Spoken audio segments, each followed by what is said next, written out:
Hari ini kita akan teruskan serial kita dalam studi integrasi hubungan antara psikologi dan Alkitab. Dan hari ini tema kita adalah melenyapkan rasa bersalah. Mari kita membaca firman Tuhan di dalam 1 Yohanes pasal 1 ayat 9, kemudian 2 Korintus 5 ayat 17.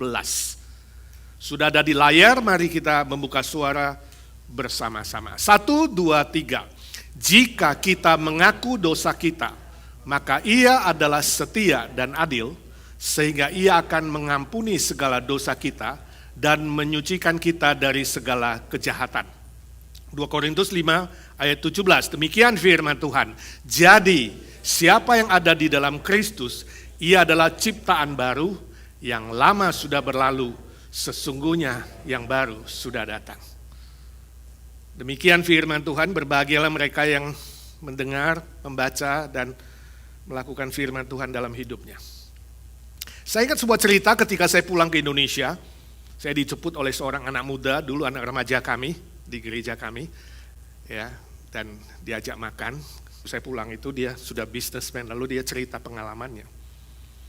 Dia katakan dia punya seorang rekan bisnis, bersama-sama melakukan bisnis. Suatu hari, ya, katakanlah anak muda ini kita kasih nama V, ya, namanya V. V ini mengunjungi rekan bisnisnya di rumahnya, di rumah rekan bisnisnya itu, dan ketika V menunggu temannya, dia itu duduk di ruang tamu ditemani oleh papanya dari rekan bisnis itu. Nah, V bilang dia agak tegang. Kenapa? Karena papanya ini kelihatan agak kaku, ya, wajahnya serius banget, kurang bersahabat. Jadi dia duduk di situ diam, grogi, gak tahu mau ngomong apa. Nah, papanya, temannya ini sambil duduk dan kelihatan tegang, sedang memegang seekor anjing kecil dan mengelus-elus anjingnya. Lalu V dapat ide, dia ingin buka pembicaraan, kemudian dia tanya bapak itu, "Om, namanya siapa?" Lalu bapak itu bilang, "Yohanes." Maaf kalau ada yang nama Yohanes. Lalu V kemudian lihat kepada anjing itu dan dia mulai memanggil anjing itu. "Yohanes, Yohanes, Yohanes, nice dog." Langsung bapaknya itu melotot. "Kurang ajar kamu ya. Yohanes itu nama saya, bukan nama anjing." Aduh, V mengatakan saya rasanya melakukan kesalahan yang besar sekali saat itu. Malu, takut, pengen lari, rasanya pengen masuk ke dalam bumi. Saya nggak tahu saudara pernah punya pengalaman seperti itu nggak? Pernah nggak melakukan kesalahan yang nggak bisa lari gitu ya, terjebak gitu. Pengen masuk ke bumi juga. Lucu kita waktu dia cerita kita berdua ketawa, tapi itu cerita beneran. Ya, saya yakin setiap kita pernah mengalami melakukan kesalahan dalam hidup ini. Ya, entah sengaja, entah tidak sengaja. Dan itu kemudian menimbulkan rasa malu, rasa sungkan, rasa takut, ya. Atau seperti si V yang ingin masuk ke bumi. Itu sebabnya gak perlu panjang lebar sebenarnya menjelaskan arti dari rasa bersalah, betul gak? Karena kita semua pernah mengalaminya. Namun pagi ini saya ingin mengajak kita belajar dari makna psikologisnya. Arti secara psikologis, rasa bersalah itu adalah perasaan dan pikiran yang dibebani oleh tuduhan. Jadi ada tuduhan di pikiran, di hati kita. Ada suara dalam hati nurani kita yang memanggil kita untuk melakukan sesuatu, bertindak. Ya, melakukan sesuatu. Karena ada konflik antara konsep nilai dan praktek nilai. Misalnya konsep nilainya harus melakukan yang baik, tapi prakteknya tidak baik. Ada konflik, ada ketidakharmonisan antara yang kita tahu konsep nilai yang baik, tapi prakteknya tidak baik. Maka terjadilah tuduhan di dalam hati, di dalam pikiran kita. Itu disebut rasa bersalah secara ilmu psikologi. Lalu secara Alkitab bagaimana? Secara Alkitab rasa bersalah itu adalah dosa yang diakibatkan oleh pelanggaran terhadap kebenaran firman Tuhan, atau melanggar perintah Tuhan, atau langsung melawan pribadi Tuhan. Maka ada rasa bersalah dalam hati dan pikiran kita. Biasanya itu adalah perasaan malu, perasaan takut, ya, perasaan ingin menghadapi hukuman, ya, ada pelanggaran yang berat, merasa ditolak oleh Tuhan. Nah, kita bisa melihat contohnya, misalnya dosa pertama adalah Adam dan Hawa.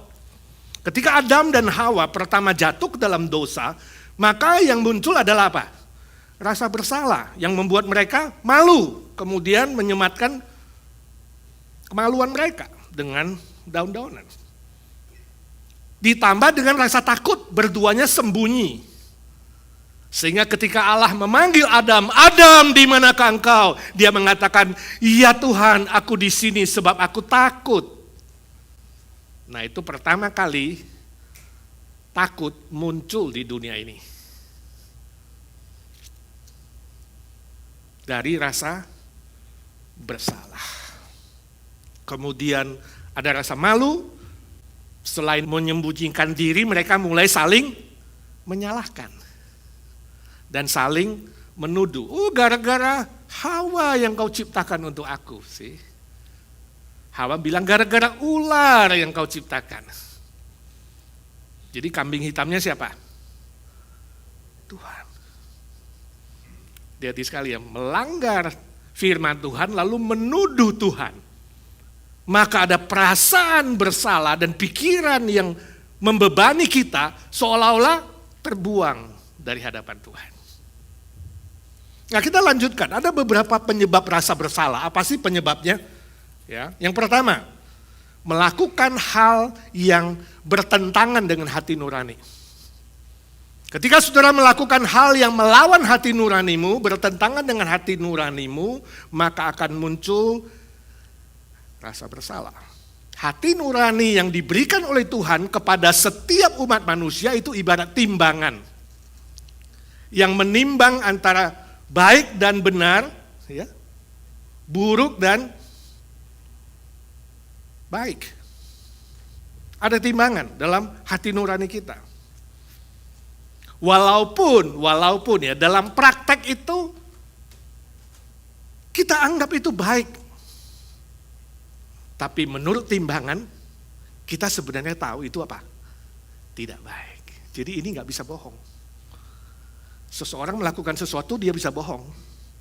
Tapi hatinya kalau kita telusuri ke dalam, timbangan itu tidak bisa bohong. Sebab itu adalah timbangan dari Tuhan.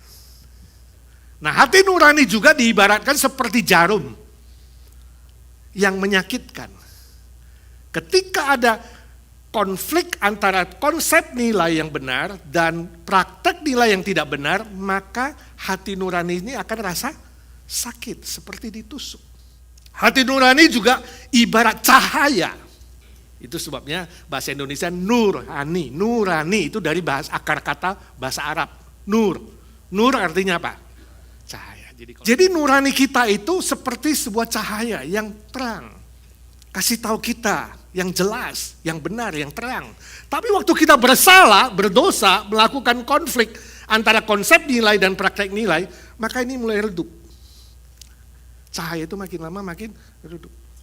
Itu sebabnya waktu kamu maling, nyontek pertama kali, katakanlah nyontek lah. Atau maling pertama kali itu rasanya apa? Di sini nuduh terus duk. Tapi kalau sudah maling tiap hari jadi apa? Biasa, ketawa-ketawa. Udah nyontek terus malah ngeledekin dosen. Dosennya juga gak tahu gue nyontek. Bangga, kesaksian ya kan? Waduh, gue naik mobil tanpa SIM bebas ya kan? Wah, polisi gue tipu. Bangga kalau bersalah. Kenapa? Cahayanya sudah mate. Ini udah kebal nuraninya. Dosa terus sudah gak ada cahaya itu. Nurani. Ya. Nah, bahasa Inggrisnya conscience. Hati nurani itu conscience. Con artinya Sama-sama. Science artinya apa? Tahu, pengetahuan. Jadi nurani itu adalah apa? Sama-sama tahu. Orang lain boleh gak tahu. Istrimu, suamimu, ya, orang yang kau dustai boleh tidak tahu. Tapi hati nuranimu tahu. Ya, makanya orang yang berdosa, you tidak bisa bohong kepada 4 pribadi. You tidak bisa bohong kepada Tuhan, Maha Tahu, right? You tidak bisa bohong kepada iblis, dia tahu. You tidak bisa bohong kepada malaikat. Dan you tidak bisa bohong kepada dirimu sendiri. Sama-sama tahu, conscience. Saya baca sebuah cerita seorang pastor Katolik yang suatu hari didatangi oleh seorang pembunuh, mengaku dosa. Saudara tahu itu, dalam Katolik itu imam itu kalau ada orang datang yang mengaku dosa, you tidak boleh ceritakan kepada siapapun. Ya, harus dijaga rahasianya. Ya. Dan ini pembunuh mengaku, dia minta didoakan. Lalu rahasianya disimpan. Apa yang terjadi, saudara? Orang lain yang ketangkep, yang masuk penjara. Si pastor diam aja. Karena dia gak boleh ceritakan. Setelah 40 tahun, wow, dia menyimpan itu. Setelah 40 tahun, sang pembunuh mati. Baru dia menceritakan rahasia itu. Dia tidak tahan, dia sudah tahan 40 tahun, hebat juga. Tapi ada orang lain yang secara tidak adil dipenjarakan. Berbahaya gak, saudara? Ya. Itu sebabnya beda dengan Kristen. Ya. Kita gak ada imam di sini. Kalau saudara datang pada saya membunuh, saya harus lapor. Ya. Pendeta tidak boleh menyimpan kriminal. Salah tetap salah, bukan orang lain yang salah. Nah ini beda, sebab apa? Hati nuraninya gak bisa, sama-sama tahu. Gak bisa bohong sama ini. Bohong sama hati nurani itu berat. Ya, rasa bersalah itu dipikul sebagai beban yang sangat berat. Oke, sebab kedua dari rasa bersalah, menuntut diri terlalu tinggi.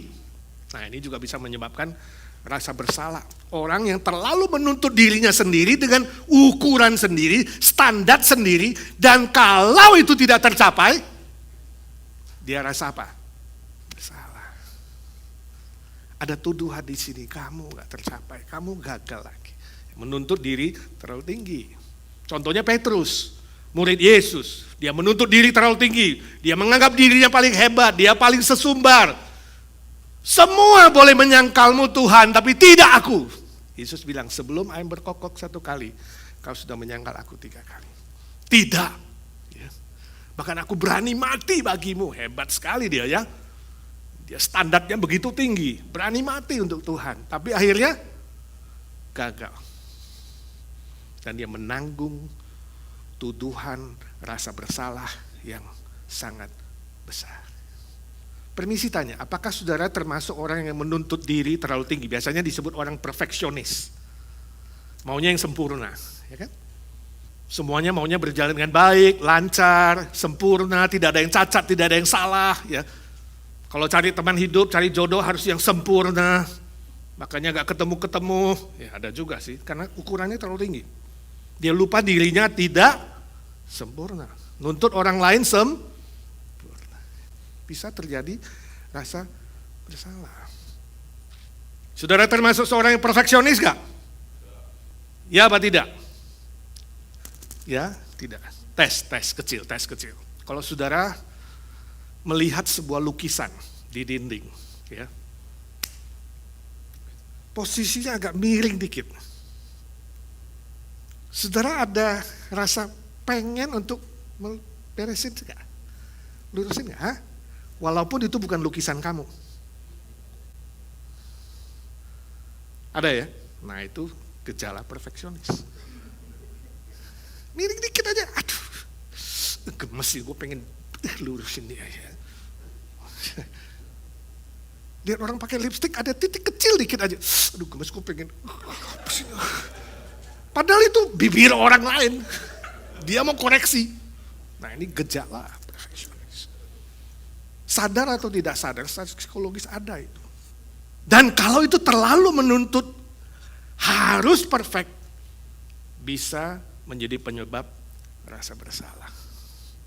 Yang ketiga, penyebabnya gagal memenuhi tuntutan orang lain. Nah, setiap manusia punya tuntutan atau harapan terhadap orang lain. Misalnya orang tua terhadap anak-anaknya. Ada sebuah harapan dan tuntutan. Ya, istri terhadap suami, betul gak? Ada tuntutan gak? Aku pengen kamu gitu, udah gak merokok. Aku pengen kamu itu kayak begini, kayak begono, ya kan? Ada tuntutan, ada harapan. Atau suami kepada istri, aku pengen kamu gak terlalu bawel. Saya udah hitung hari ini kamu mengucapkan 20.000 kata. Ada sebuah harapan, ada tuntutan. Ya. Atau guru kepada murid. Ya, kasih PR, harus gini, harus begini. Atau bos kepada karyawan, selalu ada tuntutan, selalu ada sebuah harapan. Dan kalau itu tidak tercapai, bisa mengakibatkan rasa bersalah. Sebagai contoh misalnya, kita banyak membaca berita anak-anak remaja di Jepang, di Hong Kong, di Taiwan itu karena saingannya ketat dalam studi ya. Harus A, kalau orang tua menuntut harus A. Gak tercapai, anak remaja itu merasa gagal di hadapan orang tuanya.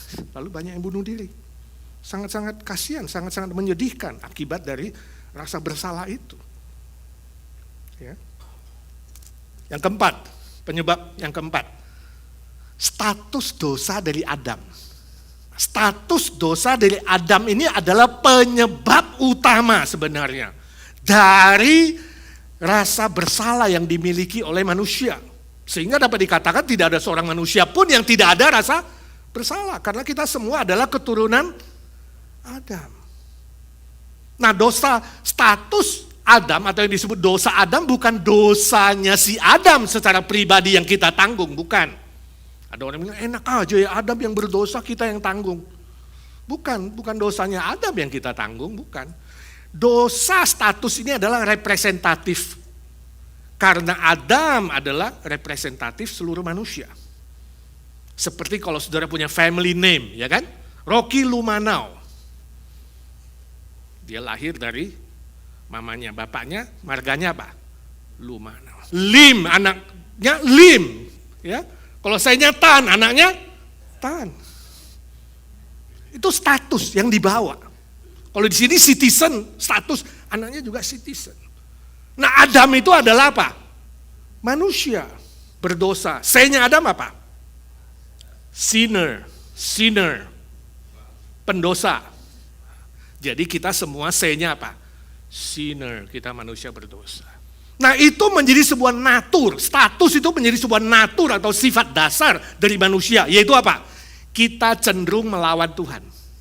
Kita cenderung melakukan kesalahan, kita cenderung menolak kebenaran Tuhan. Itulah sumber daripada rasa bersalah. Nah, sekarang kita masuk ke dalam bagaimana kita melenyapkannya.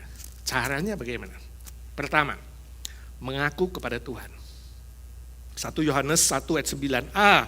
Ya, tadi kita sudah baca firman Tuhan, istilah jika kita mengaku dosa kita. Perhatikan kata jika kita mengaku. Itu menunjuk kepada apa? Syarat. Saudara mau bebas dari rasa bersalah? Syaratnya mengaku dosa kepada Tuhan. Di hadapan Tuhan.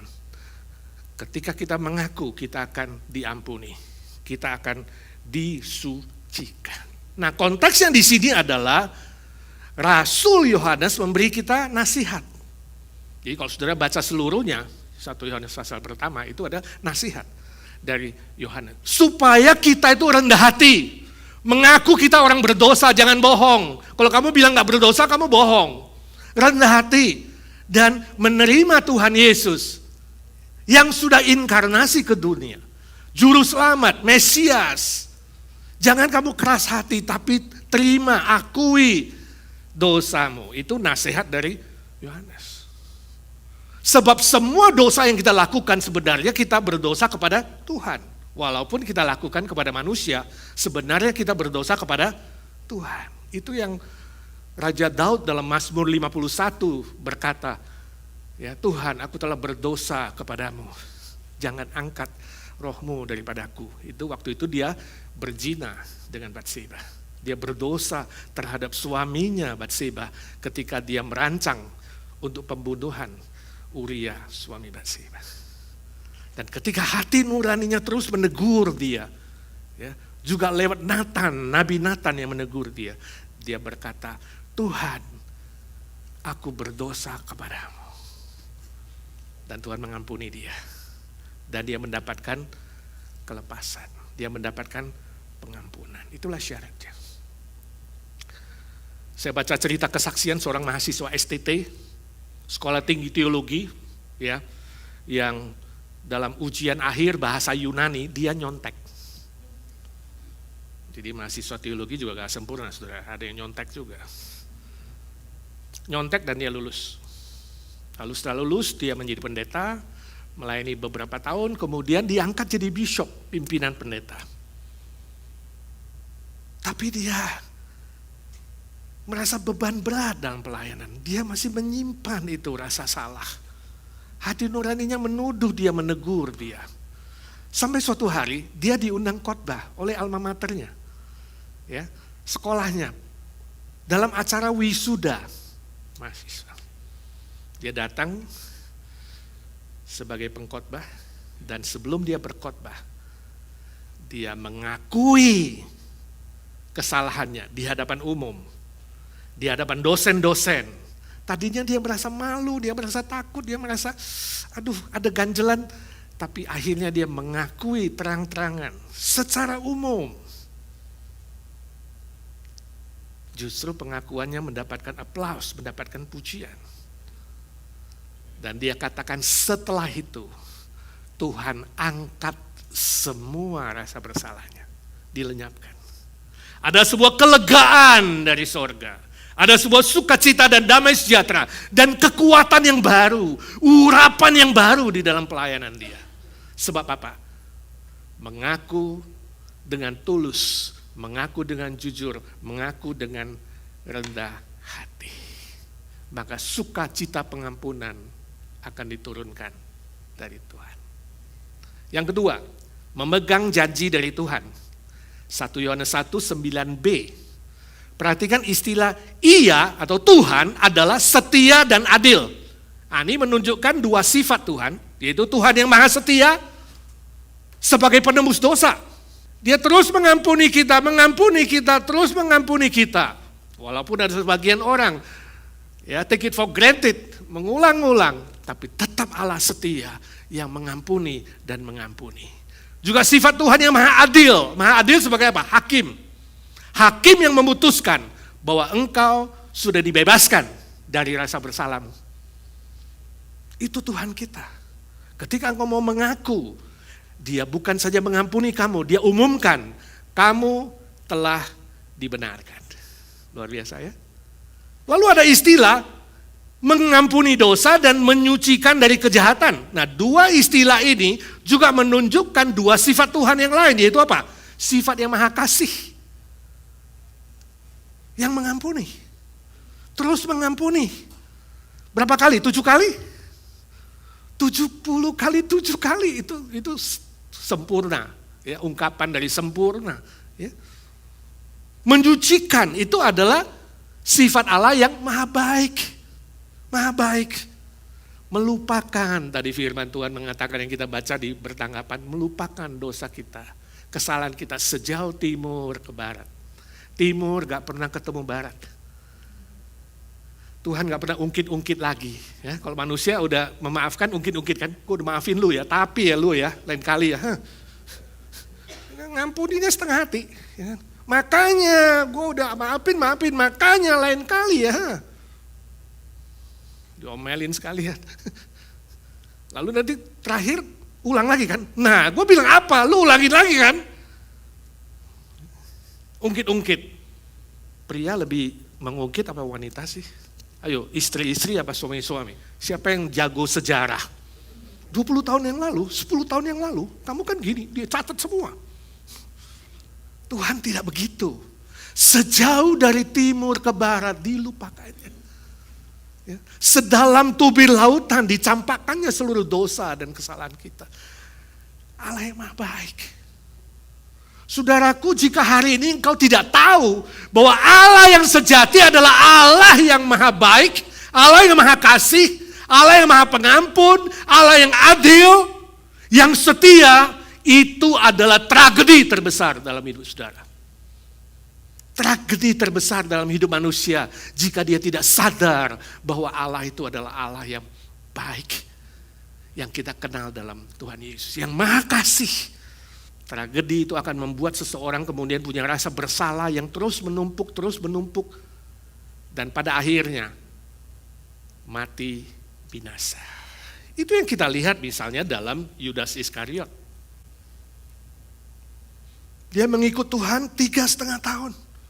Salah satu murid dalam lingkaran yang inti. Calon dari salah satu rasul, tapi dia gagal. Dia menjual gurunya sendiri, menjual Tuhan Yesus dengan 30 keping perak. Dan ketika akhirnya dia tahu Yesus dihukum mati, dia datangin itu tokoh agama, ahli Taurat, Farisi, pemuka agama, pemimpin, imam yang membayar dia 30 keping perak. Dia katakan, saya tidak mau uang ini. Mereka mengatakan, itu urusanmu.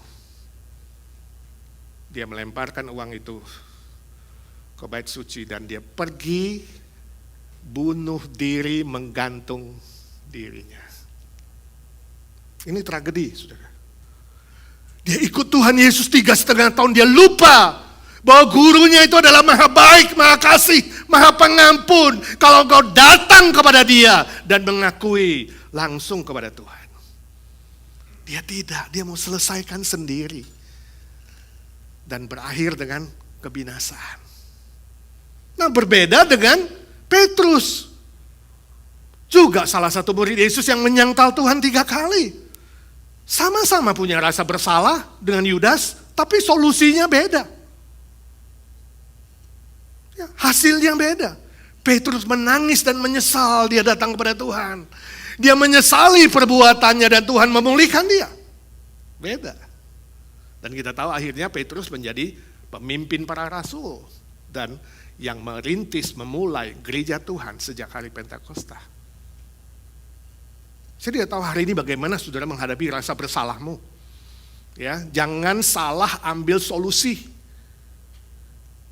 Jangan melakukan usaha sendiri untuk menyelesaikannya, jangan. Tapi datang kepada Tuhan. Dia maha baik, maha kasih. Jangan termakan oleh dustanya iblis. Nah, iblis itu kan bapak pendusta. Jadi kalau kamu berdosa bersalah, iblis bilang apa? Makanya lu itu gak layak, tahu gak? Lu gak pantas. Ya.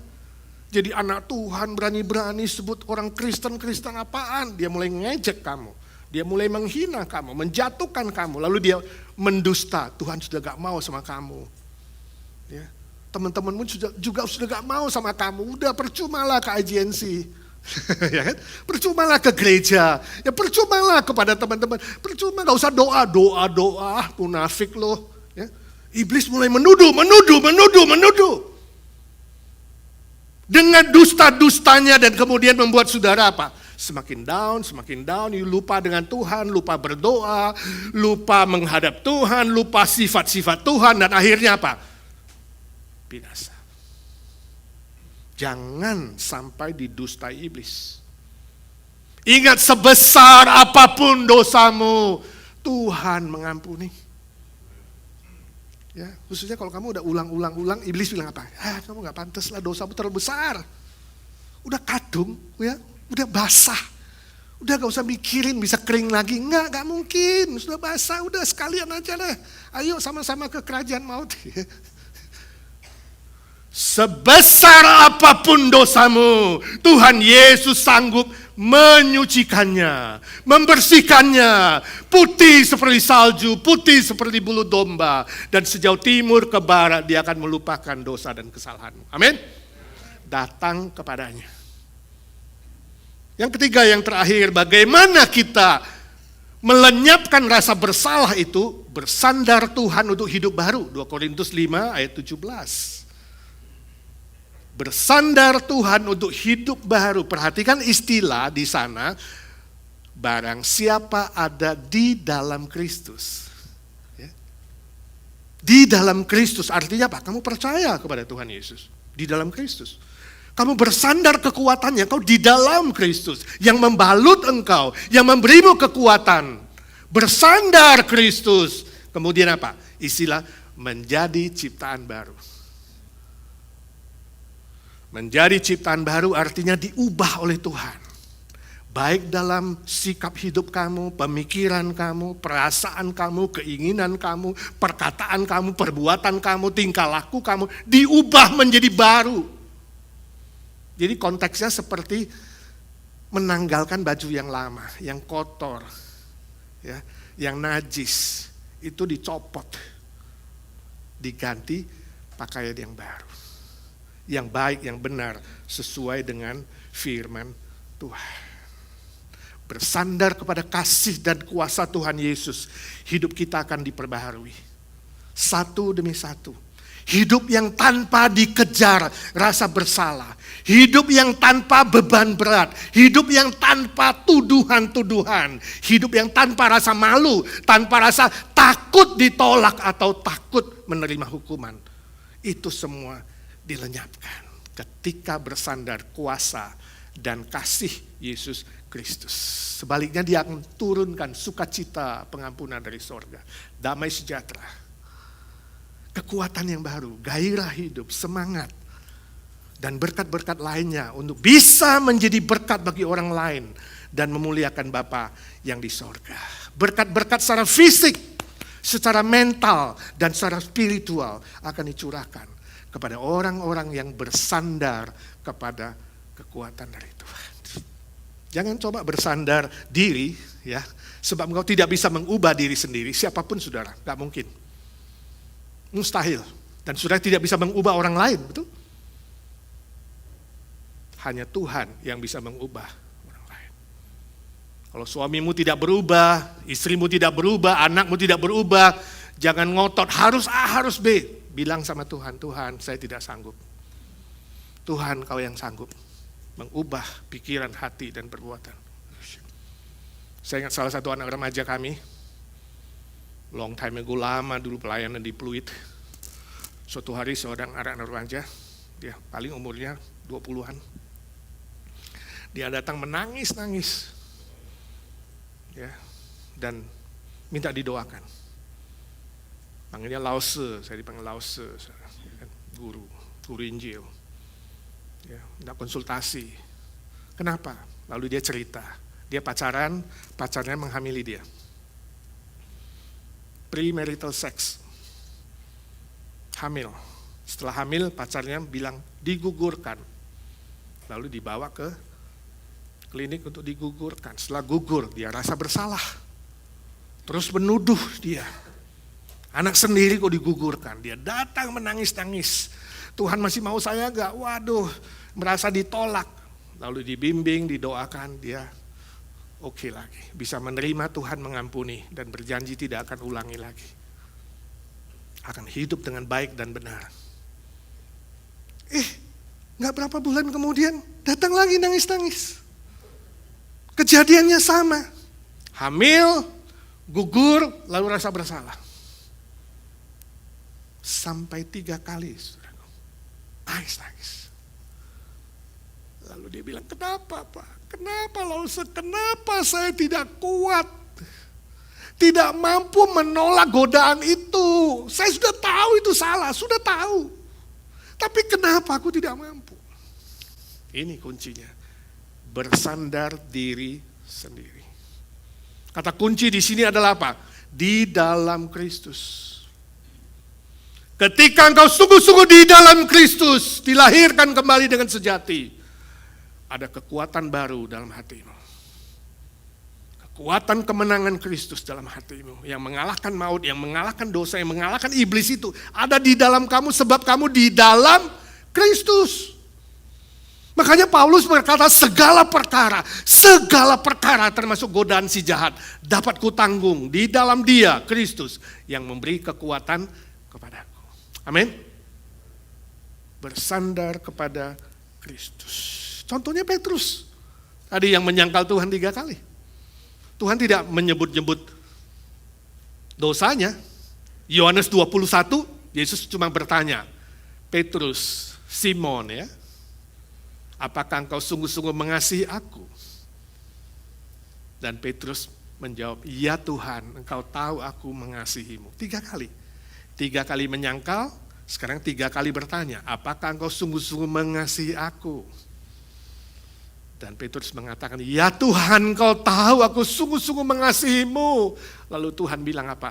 Gembalakanlah domba-dombaku. 3 kali. Dan Petrus kemudian diubah menjadi ciptaan baru. Dia menjadi pemimpin rasul, dia menjadi gembala yang baik, dia menjadi pemberita Injil yang baik. Bahkan dia sungguh-sungguh rela mati bagi Tuhan, mati syahid. Dan ketika dia akan mati disalibkan, dia minta disalibkan terbalik. Sebab aku tidak layak seperti Tuhan. Petrus, dia sukses, dia berhasil di mata manusia, di pelayanan dan di mata Tuhan. Apa rahasianya? Kasih. Yesus tanya 3 kali, apakah engkau sungguh-sungguh mengasihi aku? Ini kuncinya. Kalau engkau sungguh-sungguh mengasihi orang yang kamu cintai, kamu tidak akan melukai hatinya. Engkau tidak akan melakukan kesalahan yang sama berulang-ulang kalau sungguh-sungguh mengasihi. Amin. Makanya untuk mereka yang terikat pornografi, suatu hari saya konseling satu orang, saya bilang, ketika kamu lihat itu, wanita yang tidak benar, yang kamu nikmati itu di dalam layarmu, saya ingin kamu membayangkan bagaimana kalau itu anak perempuanmu. Bagaimana kalau itu sepupumu. Bagaimana kalau itu mamamu, maaf.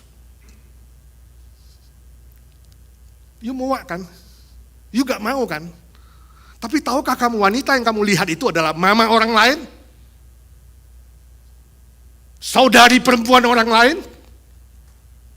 Anak orang lain? Dan kamu nikmati. Di mana cintamu terhadap wanita-wanita yang kau kenal dan kau kasihi, termasuk anakmu, saudarimu, dan mamamu. Saudara, kalau engkau sungguh-sungguh mengasihi Tuhan, kamu tidak akan menyakiti dia. Kamu sungguh-sungguh dilahir barukan, menjadi baru. Dan Yesus memberi dia apa? Terapi. Gembalakanlah domba-dombaku. Pelayanan bukan beban berat. Pelayanan adalah sebuah obat dan terapi dari Tuhan. Supaya kamu itu lepas dari rasa bersalah. Diangkat rasa bersalah, dilenyapkan. Dan digantikan dengan sukacita, kekuatan, dan kebahagiaan. Menjadi berkat untuk orang lain. Memiliki nilai kekal yang bisa kau bawa ke hadapan Tuhan. Ketika tiba saatnya kau harus tinggalkan dunia ini. Amin.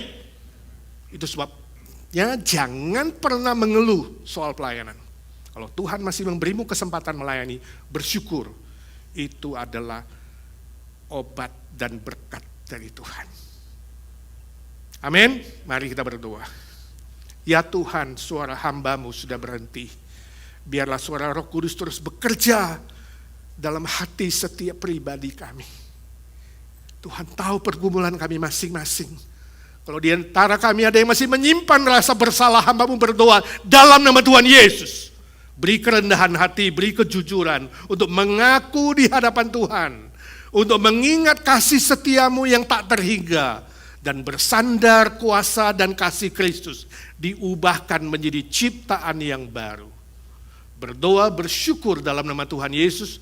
Satu-satunya juru selamat kami, penebus kami, penolong kami. Tuhan segala Tuhan, Allah segala Allah yang hidup selama-lamanya. Amin.